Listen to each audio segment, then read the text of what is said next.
Kembali di Ngobrol bareng Gus Miftah, Los Rarewe. Masih dengan Gubernur keren Kang Ridwan Kamil. Kita putar ulang video yang tadi, Kang. Yuk kita lihat dulu.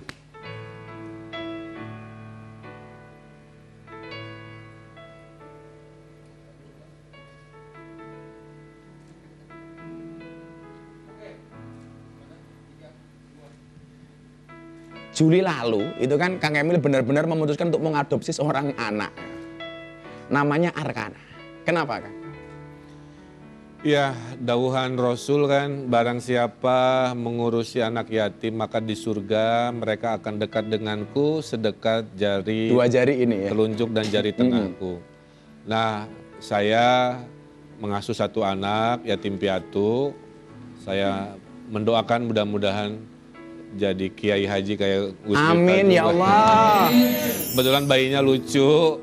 Saya kasih nama Arkana Aidan. Cewek, Kang, ya? Laki-laki. Oh, laki-laki. Arkana Laki. Aidan Misbah. Misbah dari nama ayah saya.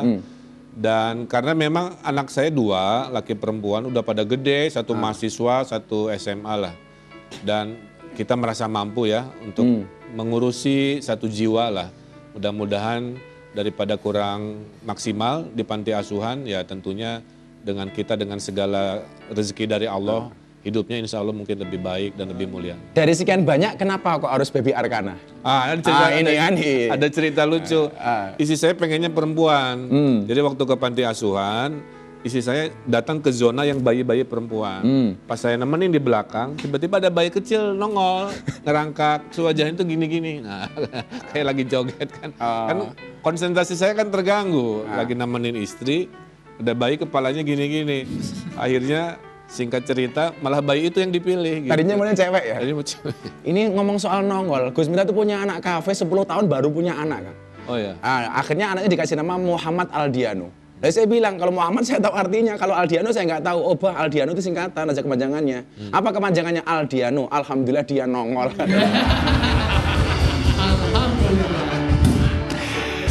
Kegiatannya sekarang seperti apa, Kang? Seru atau capek-capek pulang harus ngidong anak? Bahkan tadi kita lihat sambil tanda tangan loh, sambil ngidong Arkana. Justru bukan jadi beban. Arkana itu menjadi energi hidup saya. Sebelum pergi main dulu, pulang dari keruwetan ngurus umat rakyat, ketemu baby yang monyong-monyong gitu kan, megang-megang hidung, jambak-jambak rambut, itu kan hiburan. Dan hanya Arkana yang Saya berani bilang jambak rambut. satu-satunya Ridwan orang yang Kamil, bisa kan? jambak-jambak saya, nonjok-nonjok hanya Arkana. Jadi sama sekali nggak mengganggu ya? Enggak lah. Jadi kan memang inilah luar biasanya anak itu bagi Cuma kita. netizen kan julid biasa. Pak Gub maaf ya, dulu saya ngefans, sekarang Arkana lebih ganteng. Jadi saya ngefansnya ke Arkana aja. Cuma netizen aja sekarang jelas kan. Coba kita lihat foto Kang Emil lagi ngantor di Depok kalau nggak salah. Ridwan Kamil mulai rutinitas mingguan ngantor di Depok. Lah, kenapa harus Depok, Kang? Pertama, daerah Jawa Barat kan 27.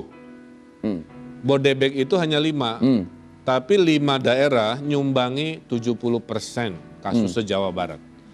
Nah oleh karena itu, untuk memastikan 70% ini bisa dikendalikan, saya harus berada di lokasi perang itu kan. Kenapa Depok? Karena Depok lagi pilkada, supaya tidak ada klaster pilkada. Jadi Klaster pilkada ini karena kampanye atau? iya, karena kampanye, karena pelanggaran dan lain sebagainya. Karena yang lain-lain nggak ada pilkada. Jadi alasannya sederhana, Depok mewakili Bodebek itu. Padahal masih zona merah, Kang ya?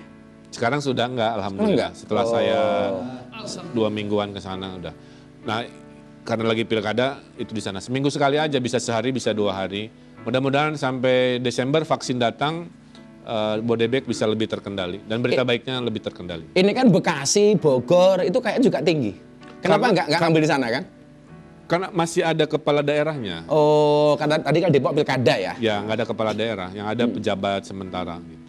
Terkait bantuan, ini kan saya lihat bantuan sosial dari Pemprov Jabar luar biasa. Kelanjutannya sampai hari ini bagaimana, Kang? Kita terus intinya kalau kita kan bantuannya terbagi 2, ada sembako dan ada uang tunai. Kenapa nggak full uang? Kan kejadian di Bogor, dibeli baju lebaran, beliin rokok, dibeliin Bahkan ada yang dana pemerintah pusat dipakai maksiat kan. Nah, jadi akhirnya kita balance sembako, sisanya ya untuk kebutuhan menyesuaikan. Nah, bantuan ketiga lagi berproses, harusnya minggu-minggu ini sampai. Dan penyalurannya efektif? Sementara ini efektif. Karena kan banyak tempat yang kemudian ribut gara-gara tidak dapat atau kecemburuan. Masalah negara ini adalah data, saya harus ngeberesin 23 kali di filter supaya nggak salah sasaran kan. Nah yang sedih itu Gus, sebelum COVID yang nerima bansos itu cuma 23%.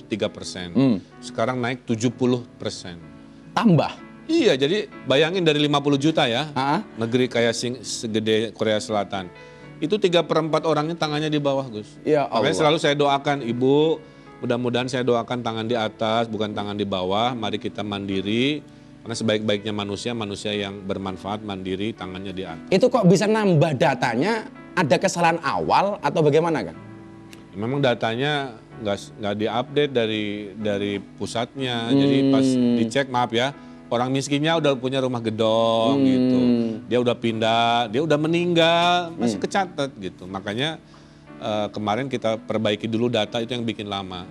Pas data diperbaiki, orang udah teriak-teriak, jadi banyak dinamika, tapi mudah-mudahan lancar. Jadi yang lucu tempat saudara saya tuh, Kang, minta KTP, didata, warganya, dipikir mau dapat bantuan. Ternyata apa? Ngatur jadwal ronda. Udah GR ya?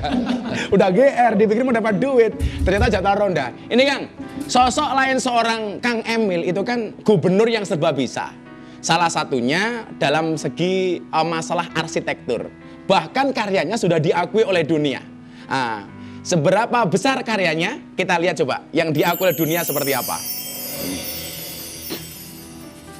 Oh, ini rumah botol saya. Ini rumah botol kan? Ya, itu 60.000 botol kerating deng. Dan dapat penghargaan ya? Penghargaan 2011 yang rumah paling ramah energi di Asia. Rumah paling ramah energi se-Asia. Coba penghargaan Green Design Award, ya kan? Betul. Kemudian kita lihat gambar berikutnya. Salah satu mahakarya dari seorang Ridwan Kamil. Tuh. Ini yang rame. Masjid Al-Safar. Al-Safar. Ini dulu idenya dari mana sih, Kang? Kayak orang bilang, wah ini Ridwan Kamil penganut Illuminati. Gara-gara segitiga ini. Kalau arsitek itu batasnya imajinasinya. Ini bisa jadi bangunan, dari sini bisa jadi bangunan, jadi nggak dibatasi. Makanya kalau orang bilang masjid harus pakai kubah, itu kesepakatan budaya. Kan di Quran nggak ada masjid harus berkubah. Jadi masjid itu bagi saya ruang bentuknya bisa apa saja, yang penting kalau ke dalam orang khusyuk. Kenapa disangka Illuminati? Karena kan geometri itu kan pilihannya cuma 3, lingkaran, kotak, atau segitiga. Kalau segitiga dilarang kan kasihan. Iya. Nah kalau orang masih percaya itu Illuminati, jangan pernah ke Masjid Nabawi karena mihrabnya di atasnya ada segitiga, ada lingkaran. Iya. Dan ngomong-ngomong soal Illuminati, kalau segitiga itu, sampai di rumah saya nggak berani pakai celana dalam, karena dikira istri saya Illuminati. Waduh, Gus, jangan dong. Semriwingnya. Dan ngomong soal masjid, ini saya mau ngasih quote ya. Kawan-kawan kan protes, pemerintah ngelarang ke masjid. Saya bilang, ini sebenarnya sindiran dari Allah untuk kita ya. Dulu nggak ada larangan ke masjid, kita nggak pernah ke masjid. Lah sekarang begitu ada larangan, nyalain pemerintah. Coba besok kita lihat Kang, kalau sudah aman dari pandemi, mereka masih ke masjid apa enggak sih gitu kan? Coba sekarang kira-kira Kang Ridwan Kamil lagi ngerjain arsitek apa? Gini, saya sebagai pejabat udah nggak boleh mendesain. Tapi almarhum ayah saya mewasiati kalau masjid harus sampai mati. Jadi saya hanya mendesain masjid. Sekarang di Gaza, Palestina, di Amerika, di Spanyol, kemudian Masjid Raya di Sulawesi Selatan. Saya ingat kan di Lampung Tulang Bawang Barat itu masjidnya katanya bupati yang desain Kang Emil. Ya banyak sekali, saya lupa juga tapi mungkin. Kemudian Masjid Sumatera Barat kantor saya desain juga. Ya, obrolan kita semakin menarik dengan Kang Emil ini. Dan saya punya bocoran kan. Katanya Kang Emil desas-desusnya pengen nyapres 2024. Lah, sebelum dijawab, jangan kemana-mana. Kita tunggu jawabannya Kang Emil hanya di Ngobrol Bareng Gus Miftah sesaat lagi.